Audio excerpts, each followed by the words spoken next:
ပယံဆရာနဲ့စကားများရာကအိမ်ရှင်ကပယံဆရာကိုမတူမတန်ရင်းရင်တီတီပြောဆိုမိတာကြောင့်မကျင်တဲ့ပယံဆရာရဲ့ဘလူးအတိုက်နဲ့တိုက်ခံရတဲ့မိသားစုသူတို့မိသားစုကိုဒုက္ခရောက်အောင်ပယံဆရာကဘလို့စီရင်ခဲ့တာလ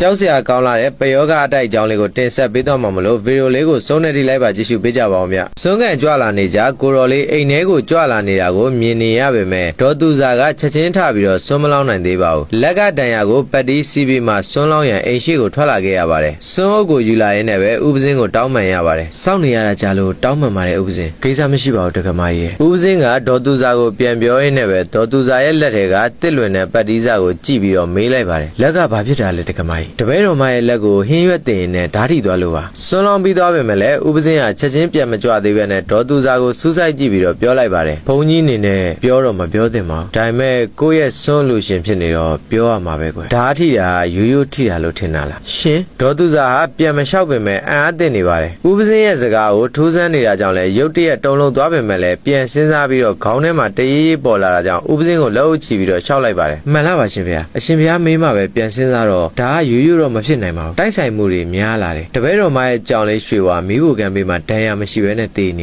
ေနောက်ပြီးတော့တပည့်တော်မရဲ့သမီးလေးကီတီကလည်းရေချိုးခန်းထဲမှာခြေချော်လဲပြီးတော့ခြေထောက်ကိုဒဏ်ရာရသွားတယ်ဒီမနေ့တပည့်တော်မရဲ့လက်ကိုလည်းဓာတ်ထိတယ်အဲ့ဒီအခန်းအနီးနားတစ်ဝိုက်မှာပဲဇက်တိုက်ကိုဖြစ်နေတာတိုက်ဆိုင်မှုတော့မဖြစ်နိုင်ပါဘူးဗျာကောင်းပါပြီဥပစင်းညနေကျရင်4နာရီလောက်ကြွလာခဲ့မယ်အဲ့ဒီနေရာကိုတန့်စင်ပေးမယ်တင်ပါဗျာအမြန်ဆုံးကဲတင်ပေးပါဗျာဒီတိုင်းဆိုရင်တပည့်တော်မတို့မိဖို့ကြောင်တော့မဝင်ရတော့ပါဘူးဗျာအတိုက်ခိုက်တစ်ခုတော့ရှိနေတဲ့တက္ကမကြီးရဲ့ဘာပြဿနာဖြစ်ခဲ့လဲဆိုတာပဲစဉ်းစားတာညနေကျရင်ဥပစင်းလာတော့အဖြေရှာကြပါဥပစင်းကပြန်ကြွသွားခဲ့ပါတယ်ဒေါ်သူစာတဦးရဲ့ကြံတဲ့ချိန်ကြမှာပဲဘသူတွေနဲ့မြန်ပြဿနာဖြစ်ခဲ့လဲဆိုတော့ပြန်ပြီးစဉ်းစားနေမိပါတယ်မြည်သူနဲ့မှလည်းပြဿနာတစ်စုံတစ်ခုမဖြစ်ခဲ့ရပါဘူးခင်မွန်းဖြစ်သူကလည်းတဏီကုံယုံသွားနေရပါသမီးကေတီကလည်းကြောင်းတက်နေသူဖြစ်ပြီးတော့ခြေထောက်တန်ရာရပြီးတော့ဆရာဝန်ထံသွားပြရပါတယ်အိမ်ပေါ်မထွေးရလည်းအလွန်အေးဆေးသူဖြစ်တာကြောင့်ပြဿနာဖြစ်ရမရှိပါဘူးအိမ်သားတဦးချင်းစီကိုလိုက်လံစဉ်းစားပေမဲ့ဈေးသွားနေတဲ့မထွေးပြန်ရောက်လာပါတယ်ဒေါ်သူစာရဲ့လက်ကိုကြည့်ပြီးတော့အံ့ဩစွာပဲမေးလိုက်ပါတယ်မမလက်မှာပတ်တီးနေဘာဖြစ်တာလဲမထွေးနင်စဉ်းစားကြည့်စမ်းဟာရွှေဝါဒဏ်ရာမရှိဘဲနဲ့သေရတယ်ကေတီကလည်းချော်လဲလို့ခြေထောက်ကျိုးတယ်အခုငါလက်ကိုဓာတ်ထိတယ်စွန်းကန်ကြွတဲ့ဥပစင်းကအတိုက်ခိုက်ရှိနေရလို့မိန့်ကြားသွားတယ်ဟဲ့နင်စဉ်းစားကြည့်ဟန်အိမ်သားတွေအပြင်လူတွေနဲ့ဘယ်သူများပြဿနာတက်ထားသေးလဲမမပြောမှပဲသတိရတယ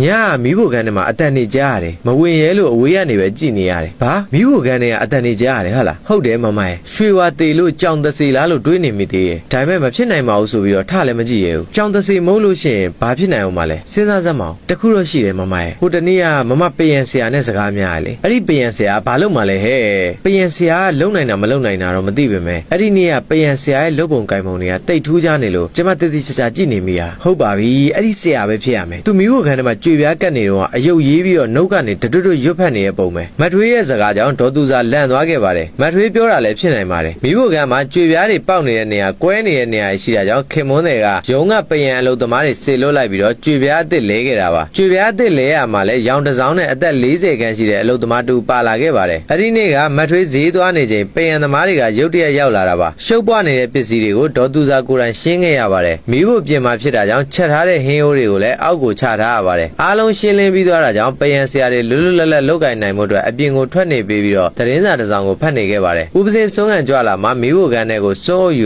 ူဝင်ခဲ့ပါတယ်အခန်းထဲကိုဝင်လိုက်တာနဲ့အံ့ဩဖွယ်မြင်ကွင်းကိုဒေါ်သူစာတွေ့လိုက်ရပါတယ်ရောင်တစ်စောင်းနဲ့ပယံဆရာကချက်ထားပြီးသားဟင်းအိုးတွေကိုတိုးပြီးတိုးဖွင့်ကြည့်နေအောင်တွေ့လိုက်ရတာပါဒေါ်သူစာရုတ်တရက်ပဲဒေါသထွက်ပြီးတော့အော်လိုက်မိပါတယ်ဟဲ့ဟင်းအိုးတွေကိုဘာဖြစ်လို့လိုက်လန့်နေရလဲသူများစားဦးစားပြားတွေတန်တန်ရှင်းရှင်းချက်ထားတဲ့ဥစ္စာကိုနင်တို့မတတ်တဲ့လက်တွေနဲ့မဖွင့်နဲ့လေဘလို့လူတွေလည်းမသိဘူးကိုနဲ့မဆိုင်တော့ဘာလို့ဖွင့်ကြည့်အောင်ဒေါ်သူစာကစိတ်ဆိုးမှန်းသိတာကြောင့်ထိုပယံဆရာတောင်းပန်ပါတယ်ဟိုကျွန်တော်ဟင်းအနှံ့ကောင်းလို့ကြည့်မိတာပါဟင်းအနှံ့ကောင်းလဲရှင်ကြည့်စရာလားရှင်နဲ့ဘာဆိုင်လို့လဲတောင်းပန်ပါတယ်ဗျာဟိုချက်ပုံချက်နည်းလေးသိချင်ရုံပါအဲ့ဒီလောက်ညစ်ပတ်နေတဲ့လူတွေလက်နဲ့ကင်ထားတာဘလို့လုပ်ပြီးစားတော့မှလဲအားလုံးခွေးကြွေးပြရတော့မယ်ကျွန်တော်တို့ကလူကောင်းနေပါဗျာအဲ့ဒီလောက်ကြီးလဲမညစ်ပတ်နေပါဘူးဟင်းအိုးလေးဖွင့်ကြည့်မိုံနဲ့အဲ့လောက်ကြီးလဲမထိခိုက်နိုင်ပါဘူးကျွန်တော်တို့အဲ့လောက်ကြီးတော့မပြောသင့်ပါဘူးဗျာရှင်တို့ကညင်ညစ်ပတ်ပတ်ဆွတ်ပြက်လူစားရည်ဆိုတော့ပြောရတာပေါ့အစင်တမ်းမရှိတဲ့လူတွေလူလိုမသိတတ်တဲ့လူတွေအောက်တန်းစားတွေဒေါ်သူစာအားရအောင်ပြောဆိုပြီးတော့စွန်းလောင်းမှုတွေအိမ်ရှိကိုထွက်လာခဲ့ပါတယ်အဲ့ဒီအချိန်မထွေးပြန်ရောက်လာတာကြောင့်မထွေးကမိဖို့ကန်ထဲကိုဝင်သွားတာကြောင့်ဒေါ်သူစာကမိဖို့တွေကိုမဝင်တော့ပါဘူးမထွေးကလည်းမိဖို့ကန်တနေရာမှာရက်ပြီးတော့ပယံဆရာတွေလုပ်ပုံကိုင်ပုံတွေကိုအစာဆုံးကြည့်နေခဲ့ပါတယ်ဒေါ်သူစာပြ ပြန်စဉ်းစားကြည့်နေမိပါတယ်ပြဿနာဖြစ်နိုင်စရာကထိုကိစ္စတစ်ခုသာရှိခဲ့ပါတယ်မထွေးပြောတာလည်းဖြစ်နိုင်ပါတယ်ပယံဆရာအဖွဲ့ကလည်းခင်မွန်းတဲ့ရုံးကအလုပ်သမားတွေသာဖြစ်ပြီးတော့ခင်မွန်းတဲ့ဆေလွတ်လိုက်တာကြောင့်မိဖို့ကန်ထဲမှာလိုအပ်တဲ့ပြုပြင်မှုတွေပြုလုပ်ပေးခြင်းသာဖြစ်ပြီးတော့လုပ်ငန်းပြီးတာနဲ့ချက်ချင်းပြန်သွားကြပါတယ်အဲ့ဒီကိစ္စနဲ့ပတ်သက်ပြီးအလေးနဲ့လည်းမထားတာကြောင့်ခင်မွန်းတဲ့ကိုပဲအကျိုးအကြောင်းမပြောတော့ဘဲနဲ့မိမိပြော့ပြော့နေခဲ့ပါတယ်အိမ်မှာမွေးထားတဲ့ကြောင်လေးရွှေဝါကမိဖို့ကန်ထဲမှာအိတ်လေးရှိပါတယ်မိဖို့ကန်မှာကြွက်တွေပေါ်တာကြောင့်ညစဉ်ရွှေဝါကိုမိဖို့ကန်ထဲကိုတွင်းရပါတယ်ရွှေဝါကလည်းကြွက်ခုတ်လိုတာကြောင့်မိဖို့ကန်ထဲမှာနေရတာကိုပျော်မွေ့ပုံရပါတယ်ကြွေပြားခင်းပြီးတဲ့နေ့မှာရွှေဝါရဲ့ထူးခြားမှုကိုတွေ့ရပါတယ်ရွှေဝါကိုမိဖို့ကန်ထဲကိုဘလို့ပဲတွင်ရွှေဝါကမဝင်ရဲတော့ပါဘူးအိမ်သားတွေနောက်ကိုပဲအတင်းပြန်လိုက်နေပါတယ်မိဖို့ကန်ကိုတွင်းပေမဲ့လည်းချက်ချင်းអော်ပြီးပြန်ထွက်လာပါတယ်နေဝင်တာနဲ့မထွေးကရွှေဝါကိုရအောင်ဖမ်းပြီးတော့မိဖို့ကန်ထဲကိုတွင်းပြီးတကားပိတ်ထားလိုက်ပါတယ်ထုံးစံအတိုင်းပဲရွှေဝါမိဖို့ကန်ထဲမှာကြွက်ခုတ်နေမှလို့ပဲထင်နေမိကြပါတယ်နောက်တစ်နေ့မနေ့မိုးလင်းတဲ့အခါမှာတော့မထွေးရဲ့အတန်ကြီးကိုကြားလိုက်ရပါတယ်မိဖို့ကန်ထဲမှာရွှေဝါတကောင်အသက်ပြောက်နေရပါရွှေဝါကိုမှလည်းဘာတန်ရမှတော့မတွေ့ရပါဘူးမထွေးရဲ့စကားကြောင့်ဒေါ်သူစာကမိဖို့ကန်ထဲကိုချက်ချင်းသွားကြည့်တဲ့အခါမှာ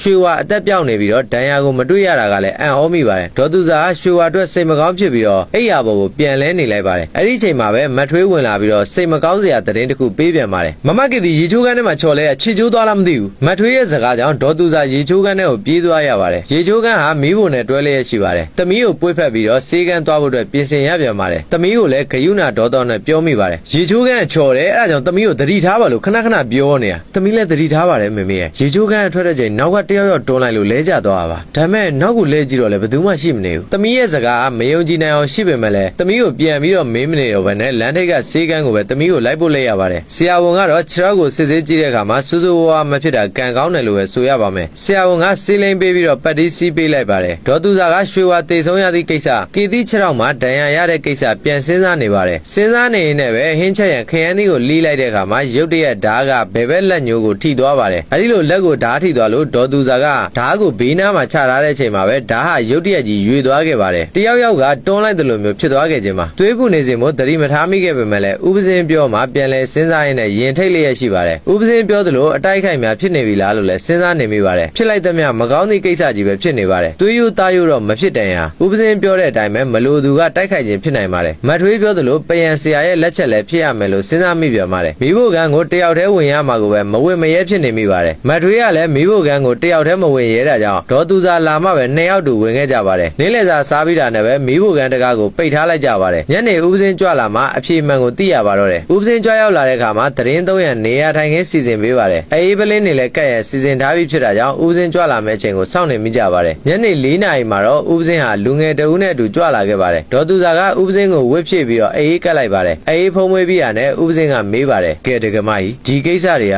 ဘလို့ဖြစ်လာတယ်ဆိုတာစုံစမ်းသိရှိရပြီလားတင်ပါဗျာဒီရင်ကမထွေးပြောချက်ရတော့ဟိုနေ့ကကြွေပြားတိတ်ကက်တဲ့ပယံဆရာတပည့်တော်မအောင်မကျင်နဲ့လို့အစီရင်တစ်ခုခုလှုပ်သွားတယ်လို့ထင်မိပါတယ်ဗျာဥပစင်းထင်တဲ့အတိုင်းပဲကဲအသေးစိတ်ပြောပြပါဦးဒီလိုပါဗျာဒေါ်သူစာဖြစ်ချောင်းကုံစင်အောင်အဖြစ်ပြက်အစအဆုံးအသေးစိတ်ကိုပြောပြလိုက်ပါတယ်ဒေါ်သူစာရဲ့စကားကိုအဖန်ဖန်စဉ်းစားပြီးတော့ဥပစင်းကပြောပါတယ်ကဲမိဖို့ကံကိုလိုက်ပြပါအောင်တက္ကမကြီးရဲ့ဒေါ်သူစာကရှေ့ကသွားပြီးတော့ဥပစင်းနဲ့လူငယ်လေးကနောက်ကနေလိုက်သွားပါတယ်ဥပစင်းကလည်းကြွေပြားကတ်ထားတဲ့နေရာတွေကိုတေးသေးချာချာကြည့်ပြီးတော့ကြွေပြားအစ်စ်လဲထားတဲ့မိဖို့ခုံနေရာကိုလက်ထောက်ပြီးတော့ပါလာတဲ့လူငယ်ကိုအခုလိုပြောလိုက်ပါတယ်ဒီကြွေပြားကိုခွာလိုက်စမ်းကွာလူငယ်ကလည်းသူ့ရဲ့လက်ဆွဲအိတ်ထဲကပယံသုံးတန်လျက်နဲ့စို့ပြားတစ်ချောင်းကိုဆွဲထုတ်ပြီးတော့ကြွေပြားကိုခွာနေပါတယ်ကြွေပြားမှာရာနှုံးပြေမချောက်သေးတာကြောင့်ခွာလို့လွယ်ပါတယ်ကြွေပြားကိုခွာပြီးတော့ဘီလက်မြေအစနာတွေကိုတီးတန့်ကျုံးမြစ်လိုက်ပါတယ်အုတ်ခုံအမာကန်ပေါ်လာခဲ့ပါတယ်ထိုအမာကန်အုတ်ခုံကိုအဝိဇ္ဇနဲ့အตาရပုတ်တိုက်ရှင်းလင်းလိုက်တဲ့ချိန်မှာတော့အယုတ်တရုတ်ပုံပေါ်လာပါတယ်ထိုရုပ်ကိုတေချာကြည့်လိုက်မှဘလူးရုပ်ပုံဖြစ်ကြောင်းသိလိုက်ရပါတယ်ခဲတံနဲ့တကြောင်ဆွဲထားတော့လဲ